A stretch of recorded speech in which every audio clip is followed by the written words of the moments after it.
Hello guys, ফিরে এলাম আমি রনি। এই পর্বে কথা বলবো ভেরিয়েবল এন্ড কনস্ট্যান্ট নিয়ে। So what is variable and constant? ফার্স্টে আসি ভেরিয়েবল। ভেরিয়েবল নামটার মধ্যেই এর উত্তর আছে। যেমন ভ্যারিয়েবল, ভ্যারি মানে কি? আমরা ভ্যারি মানে জানি যে কোনো একটা মান বা কোনো কিছু যেটা ওঠানামা করে বা মান পরিবর্তন হয় এমন জিনিসকে আমরা ভ্যারি বলে থাকি। আর ভ্যারিয়েবল যে জিনিসটা ভ্যারি করতে পারে সেটা হচ্ছে ভ্যারিয়েবল। তো তাহলে খুব ক্লিয়ার ভাবে বোঝা গেল ভ্যারিয়েবল হচ্ছে যার মান ওঠানামা করে তাকে আমরা সহজে ভ্যারিয়েবল বলতে পারি। সো এখানে দেখেন একটা কৌটা, জিনপন্থী করার কৌটাও হইতে পারে।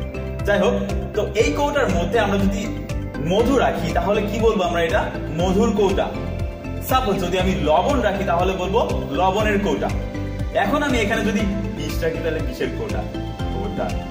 এখন আমি এখানে যদি আপনাকে রাখি তাহলে আপনার কৌটা। যাই হোক, এখন আমরা এই কৌটাটাকে ভেরিয়েবল হিসেবে ধরতে পারি। তো এই ভেরিয়েবলটার নাম কি? কৌটা। সো আমরা এখন একটা জিনিস চিন্তা করি, আমরা প্রোগ্রামের ক্ষেত্রে একটা পাত্রকে বা একটা মান রাখার জায়গাকে আমরা ভেরিয়েবল বলবো। সো এখানে ধরি এ বি সি, এগুলো ভেরিয়েবল ধরে নিলাম, কারণ আমরা দেখছেন না অঙ্ক করার সময় কি করি, a = 2 b = 3। তো এই 3 2 5 এগুলো কি? এগুলো কি ভেরিয়েবল? নিশ্চয়ই না। ভেরিয়েবল কোনগুলো? যেগুলোর মধ্যে আমরা মান চেঞ্জ করতে পারি। আমরা অনেক সময় এর মধ্যে 2 রাখি, আবার 5 রাখি, আবার অনেক সময় রেজাল্টের ক্ষেত্রে 10ও হয়ে যায়।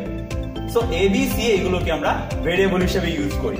আমরা যে কোনো কিছু ইউজ করতে পারি, ইভেন আপনার নামটাও ইউজ করতে পারি। আপনার নামটা হচ্ছে একটা ভেরিয়েবল হিসেবে আমরা প্রোগ্রামের ভিতরে রাখতে পারি।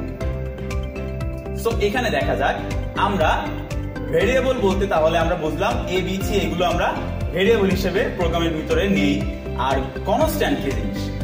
কনস্ট্যান্ট হচ্ছে যার মান কখনো পরিবর্তন হয় না, সে একেবারে কনস্ট্যান্ট। মানে আমি রাজা তো রাজাই, তাল গাছা আমার। যাই হোক, তো এই হচ্ছে কনস্ট্যান্ট আর ভেরিয়েবলের মূল যে বিষয়টা। এখন প্রোগ্রামিং এর ক্ষেত্রে আমরা এবিসি এগুলোরে ভেরিয়েবল হিসেবে নেব এবং 1 2 3 4 5 ইনফিনিটি পর্যন্ত আমরা কনস্ট্যান্ট হিসেবে ধরব। সো ভেরিয়েবল কি হলো? ভেরিয়েবল হচ্ছে এই পাত্রটা, আর এই পাত্রের মধ্যে আমি যেটা রাখবো সেটা হচ্ছে আমার কনস্ট্যান্ট, আর এই পাত্রটা হচ্ছে আমার ভেরিয়েবল। সো এই পাত্রের নাম আমি যা ইচ্ছা দিতে পারি, আর ভেরিয়েবল নাম আমি কখনোই চেঞ্জ করতে পারবো না, কারণ সেই ক্ষমতা আমার নাই। সো এই গেল আমার কনস্ট্যান্ট এবং ভেরিয়েবলের ধারণা। এই ধারণাটা খুবই দরকার, কারণ প্রোগ্রামিং নেক্সট যখন করব তখন কোনটা কনস্ট্যান্ট কোনটা ভেরিয়েবল, কোনটা দিয়ে কিভাবে কাজ করতেছি এটা আমাদের খেয়াল রাখতে হবে। So I am signing off, Roni, এবং প্রতিবারের মতো if you like my channel then subscribe it and don't forget to click the bell icon for next time.